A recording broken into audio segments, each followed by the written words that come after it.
Padişahlar. Öz əlimdən özümün bilib həyatımı yıxdım. Vəfasızı niyə mən sevib ürəyimi sıxdım. Yenə qalaraq tənha, yenə sahilə çıxdım. Seyr etdim Xəzəri, belə darıxır ürəyim. Seyr etdim Xəzəri, belə darıxır ürəyim. Görən varmı xəbəri, elə darıxır ürəyim. Bircə ondan ötəri, elə darıxır ürəyim. Elə darıxır ürəyim, elə darıxır ürəyim.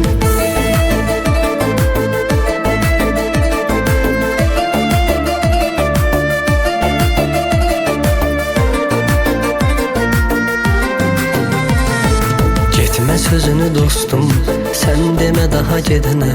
Gedən çıxıb gedəcək, bir də dönməz o sənə. Zərrə vermədi dəyər, o nə sevgimə nə mənə. Etmədi yar nəzəri, elə darıxır ürəyim. Etmədi yar nəzəri, elə darıxır ürəyim. Görən varmı xəbəri, elə darıxır ürəyim. Bircə ondan ötəri, elə darıxır ürəyim. Elə darıxır ürəyim, elə darıxır ürəyim.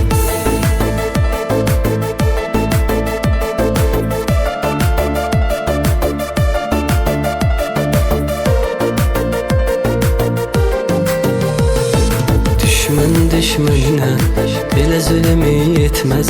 Sevən sevəni qoyaraq tənha çıxıb getməz. Ürəyi çəkəni desə dost, yazsa nəsir yetməz. Çəkir qəmi kədəri, elə darıxır ürəyim. Çəkir qəmi kədəri, elə darıxır ürəyim. Görən varmı xəbəri, elə darıxır ürəyim. Bircə ondan ötəri, elə darıxır ürəyim. Elə darıxır ürəyim, elə darıxır ürəyim.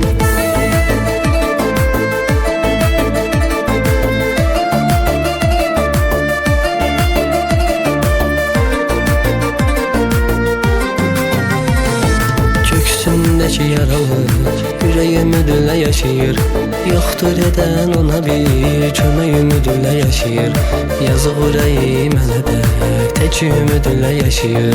Gözləyir bir nəfəri, elə darıxır ürəyim. Gözləyir bir nəfəri, elə darıxır ürəyim. Görən varmı xəbəri, elə darıxır ürəyim. Bircə ondan ötəri, elə darıxır ürəyim. Elə darıxır ürəyim, elə darıxır ürəyim.